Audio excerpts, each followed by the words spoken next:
I'm Greg Garbos of Four Season Tools. We're here on North Haven Island off the coast of Maine, about to build some high tunnels. So we're going to talk about now some of the tools that are really helpful in putting together high tunnels.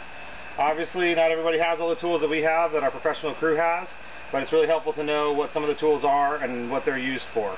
Right now we're inside of one of our 30 by 48 plant houses that we've had here on the island for the last 3 years. And what's really helpful is our job site is right next door.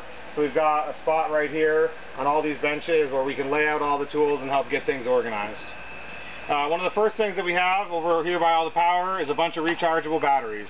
We use a lot of cordless batteries. Most of what we use is 18-volt DeWalt's, but any of the other brands work as well. I would definitely try to get at least to that 18 volts, if not something with more voltage for the job that we're using. So we have several of those here. Then we've got some of our different measurement tools laid out here. This is a framing square, and we use it as a big right angle.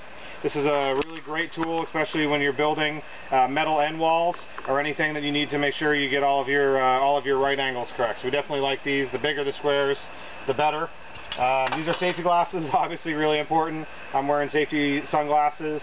So one of the things you have to be careful of when building high tunnels is there's a lot of self-tapping screws, and you're drilling a lot of things, and those little metal shavings can get in your eyes. You want to be really careful, especially if you're drilling above your head. We also have a speed square here. We use this a lot as a quick thing, especially when we're cutting lumber. It's really great to put on a piece of lumber, and then when you use your circular saw, you can make sure you cut at a nice right angle. Here's another square that works out really well. This is a angle finder. It's just a simple tool that allows you, if you have any angles that you need to use. We don't use this a whole lot, but when you do need to find an angle to mark something, this is a great tool to be able to mark it, lock it in place, and has a little level built into it as well. We use a lot of long levels, 4 foot, 6 foot, even 8 foot levels. Right here we have some of the shorter levels that we use. I like some of these torpedo levels with magnets built into them. This is really helpful when you're building some of the metal end walls, some of the other things, that it just goes ahead and it sticks to the structure. When we're doing a lot of the site prep, we use a lot of line levels. These levels have the little bubbles inside of them, and they hang on the string, right? And this is really helpful when you're trying to set your ground or do any of your site preparation with the line levels. Another tool that we really love are these magnetic trays. There's all different sizes, little small ones like this, or these big long rectangular trays. We use those a lot on the site to help get things organized. Another thing that's really great is if you have kind of a bigger version of this, if you have any garden carts or wheelbarrows, it's really helpful to have something you can bring your tools out to and bring them back.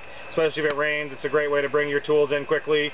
It's also helpful if you got a couple different crews going on different things to have a barrel or a cart for each crew that's working. We use a lot of quick clamps, these quick release, quick grips.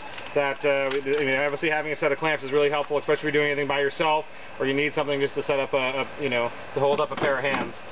In here we have a corded circular saw. We use that to make our spacer boards, and when we're using lumber, we use a lot of this. If you have a chop saw for at your location, you're doing wooden end walls, that can be a great tool as well. When we use our tape measures, I think it's worth getting nice tape measures, and we try to get 35-foot tape measures. A lot of the buildings that we build are 30 feet wide, so having a 35-foot tape measure works great. If you get a 30-foot tape measure and you're trying to measure 30 feet, it really is hard at the end when you're really putting that tape measure under tension, and you can break it at the end. So using a 35-foot tape measure is really a great tool. There's also longer tape measures. This is a 200-foot tape measure. This is a 300-foot tape measure, and these have different hand cranks on them. Especially when we're doing movable tunnels on tracks, we need to get really long distances. Having a really long tape measure is a really useful tool. Whenever you're measuring your greenhouse plots, either whether it's the building yourself or the tracks, and you're trying to make sure that things are square, you want to measure the two diagonals. If the two diagonals match, you know that it's square. So we're going to use long runs of these things, especially if we're getting to several hundred feet of track. A lot of the hand tools and pliers that we use are also really important. One of the first tools we always use, and I would definitely have it out and ready when you're doing unloading, is a pair of snips. There's a lot of metal banding that comes on how the parts come, so it's really helpful to have this. I have 1 or 2 pairs. There's also some that have a little turn and a little angle on them. They're a little easier to get into the pallets. So definitely a pair of snips is really helpful. Another tool that we use a lot of is channel locks. Right? There's a lot of different types of these channel locks, and they're a really useful tool. One of the big things that we use them for is when you're trying to if you have to open up a brace band to put it onto your hoops, and you need to pinch that brace band back down to make sure you can get your nut on your bolt. Channel locks work out really great. There's different companies that sell them. This pair right here is from Irwin. It's got a little thing so it adjusts right up, and there's a button that releases it. It's a nice little feature. It's also nice to have different types of vice grips. Sometimes you want to hold something in place and have a lot of pressure on it, so having different types of vice grips is really helpful. This is a wide jaw vice grip. Sometimes this is used like as a welding clamp.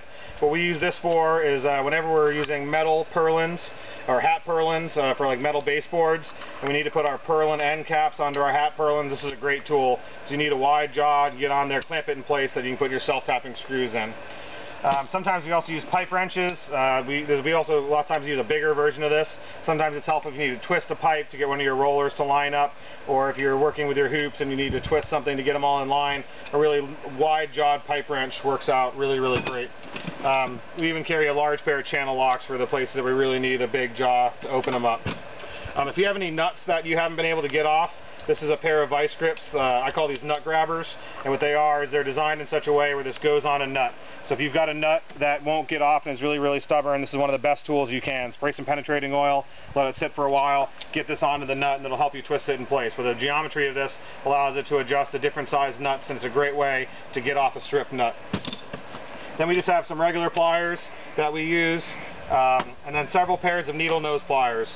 We use a lot of needle nose pliers. A lot of times when you're doing plastic attachment wire and you're trying to get in the last little bits that are hard to get in by hand, or especially if you're taking out any plastic attachment wire, needle nose pliers are really an incredible tool for that.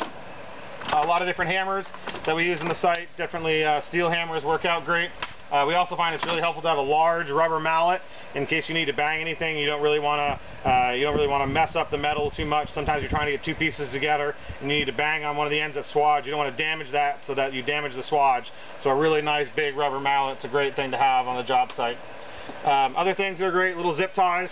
There's a lot of functional reasons for these, like if we're attaching any of our irrigation lines to our cables or anything like that, or something that's just kind of broke, I always just make sure to have some zip ties around. As far as some of the electrical stuff that we have, try to always have a nice multimeter.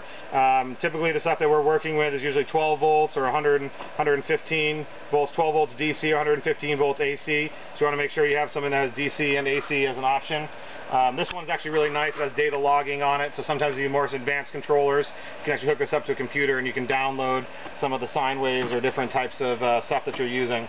Another tool that we like to bring with us is a portable weather station. This is really has a lot of different purposes to it. It can measure wind speed, humidity. It can also measure temperature, and the thing I really like it for is it can measure how bright it is. So one of the things that's great about this is when you're using trying to measure the brightness is to actually test your greenhouse plastic. So what you do is when you first skin your tunnel, you'd go outside and you'd measure the ambient light outside and then inside. Doesn't matter how bright it out is, because what you're just trying to figure out is the amount of light loss in between the structure by going through that single or double layer of greenhouse plastic or polycarbonate. So what you can do is every fall go out, test your greenhouse plastic again, and over time you know exactly how much your greenhouse plastic is degrading. And then when you're getting 75 to 85% of the light when you put on your greenhouse plastic, it's time to start thinking about changing that plastic, because the name of the game for high tunnels is really getting sunlight through the structure.